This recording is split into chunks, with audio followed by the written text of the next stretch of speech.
One Story, 2, Genèse chapitre 1, l'image de Dieu. À travers la création, la Bible parle du peuple de Dieu, qui a été appelé par Dieu, Jésus-Christ, à se distinguer et à vivre pour la gloire de Dieu. L'état avant la création, l'état avant de devenir une nouvelle création par Jésus-Christ. La condition du pécheur avant qu'il ne devienne une nouvelle création par la lumière de Jésus-Christ était, par nature, un enfant de colère. C'est ce que dit la Bible. Que vous pratiquiez autrefois conformément à la façon de vivre de ce monde, conformément au prince de la puissance de l'air, de l'esprit qui est actuellement à l'œuvre parmi les hommes rebelles. Nous tous aussi, nous étions de leur nombre, notre conduite était dictée par les désirs de notre nature propre, puisque nous accomplissions les volontés de la nature humaine et de nos pensées, et nous étions, par notre condition même, destinés à la colère, tout comme les autres. Appelés par la lumière. Ainsi, bien que nous soyons essentiellement morts, Dieu nous a choisis en Christ avant la création et nous a sauvés uniquement par son amour et sa grâce. La Bible le dit. Mais Dieu est riche en compassion. À cause du grand amour dont il nous a aimés, nous qui étions morts en raison de nos fautes, il nous a rendus à la vie avec Christ, c'est par grâce que vous êtes sauvés. Jésus-Christ, qui était là dès le début en tant que Dieu, est celui qui est venu comme la lumière de la vie. La Bible dit. Au commencement était la parole, et la parole était avec Dieu et la parole était Dieu. Elle était au commencement avec Dieu.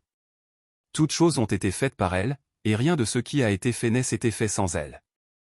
En elle était la vie, et la vie était la lumière des hommes. La lumière luit dans les ténèbres, et les ténèbres ne l'ont point reçue. Dieu a appelé ses enfants, qui étaient dans les ténèbres, à être son peuple, ses serviteurs et ses enfants. La Bible dit. J'ai mis mes paroles dans ta bouche et je t'ai couvert de l'ombre de ma main pour déployer un nouveau ciel et fonder une nouvelle terre, et pour dire à Sion, tu es mon peuple. Ce même Dieu a créé, racheté, désigné et appelé le peuple de Dieu comme étant le sien. C'est ce que dit la Bible. Maintenant, voici ce que dit l'Éternel, celui qui t'a créé, Jacob, celui qui t'a façonné, Israël, n'aie pas peur, car je t'ai racheté. Je t'ai appelé par ton nom, tu m'appartiens. Distingué et nommé. Les enfants et le peuple de Dieu, qui ont reçu la lumière de Jésus-Christ, sont maintenant de nouvelles créations qui sont séparées du monde. Les enfants de Dieu sont donc appelés des saints distingués. La Bible dit. Je vous ai dit, c'est vous qui posséderez leur pays, c'est moi qui vous le donnerai en possession. C'est un pays où coule le lait et le miel. Je suis l'Éternel, votre Dieu, qui vous est séparé des autres peuples. Jésus a appelé ses disciples à se distinguer du monde en les choisissant dans ce monde. Le peuple de Dieu, les chrétiens, sera détesté par le monde parce qu'il a été distingué par Jésus. C'est parce qu'il a été distingué. La Bible le dit. Si vous étiez du monde, le monde vous aimerait car vous seriez à lui. Vous n'êtes pas du monde, mais je vous ai choisi du milieu du monde, c'est pour cela que le monde vous déteste. La vie du peuple de Dieu est donc distincte de celle du monde. Ils ne doivent plus jamais se mélanger. Non, il ne peut pas être mélangé à nouveau. Il l'a rempli en le laissant à sa place. Le peuple distingué de Dieu doit maintenant se remplir de ce qui appartient à Dieu. Nous devons être remplis de Jésus-Christ, et non de quoi que ce soit d'autre dans ce monde. Alors nous n'aurons plus faim ni soif. Se remplir de Jésus-Christ signifie se remplir du Saint-Esprit. La Bible dit. Mais le défenseur, l'Esprit Saint que le Père enverra en mon nom, vous enseignera toutes choses et vous rappellera tout ce que je vous ai dit. La Bible dit. Quand ils eurent prié, l'endroit où ils étaient rassemblés trembla, ils furent tous remplis du Saint-Esprit et ils annonçaient la parole de Dieu avec assurance. La foule de ceux qui avaient cru n'était qu'un cœur et qu'une âme. Personne ne disait que ses biens lui appartenaient en propre, mais ils mettaient tout en commun.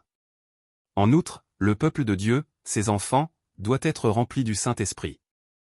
La Bible dit, ne vous enivrez pas de vin, cela mène à la débauche. Soyez au contraire remplis de l'Esprit. Le Saint-Esprit est la parole du Dieu vivant. La Bible dit. Faites aussi bon accueil au casque du salut et à l'épée de l'Esprit, c'est-à-dire la parole de Dieu.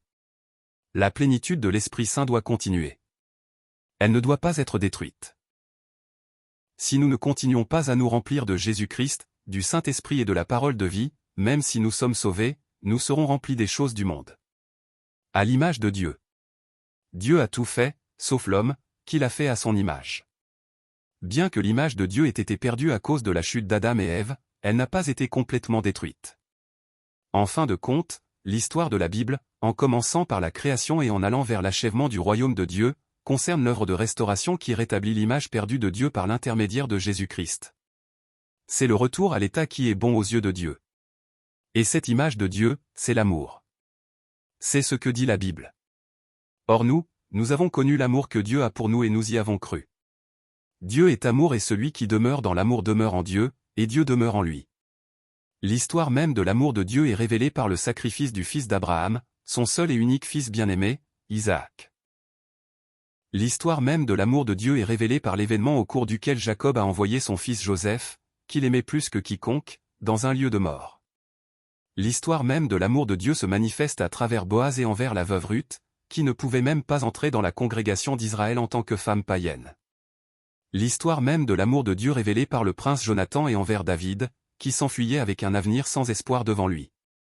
L'histoire de l'amour de Dieu envers Salomon, le fils de Bethsabée, la femme d'Uri, même après l'adultère et le meurtre de David, et après avoir commis un péché qui a méprisé Dieu.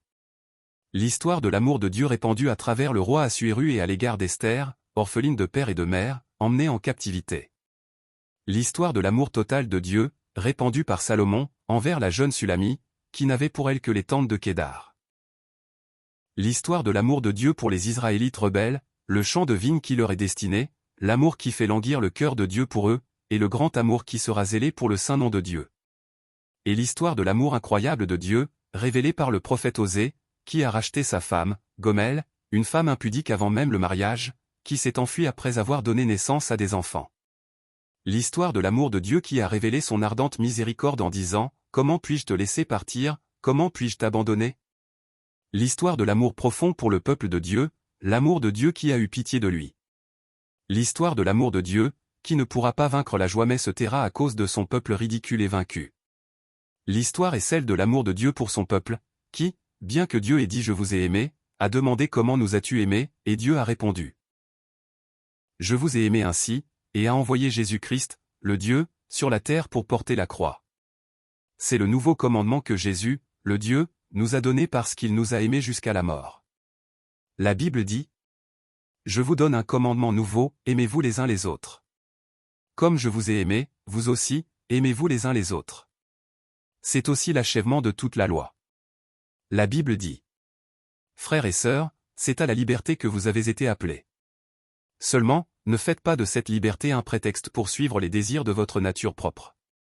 Au contraire, soyez par amour serviteurs les uns des autres. En effet, toute la loi est accomplie dans cette seule parole, tu aimeras ton prochain comme toi-même. » Par conséquent, le peuple de Dieu, qui est maintenant né de nouveau en tant que nouvelle créature par Jésus-Christ, aime Dieu de tout son cœur, de toute sa force, de toute sa volonté et de tout son dévouement, et aime son prochain, qui a également été créé à l'image de Dieu comme lui. Enfin, l'amour de Dieu, l'amour envers Dieu, peut se révéler comme l'amour du prochain. Celui qui peut aimer son prochain comme lui-même est celui qui restaure l'image de Dieu, et l'amour restauré consiste à aimer non seulement nos frères et sœurs, mais même nos ennemis et à pardonner 77 fois à notre frère, même s'il a péché contre nous. L'amour, c'est Dieu, l'image de Dieu, l'amour de Dieu. Et cette histoire d'amour, c'est la Bible. Dieu a témoigné de cet amour dans l'Ancien Testament et l'a finalement révélé par Jésus-Christ dans le Nouveau Testament. Ce même Dieu nous demande notre cœur. Il nous demande un cœur sincère. Aimer Dieu de tout notre cœur. L'histoire du peuple de Dieu, qui a restauré l'image de Dieu, se poursuivra toujours.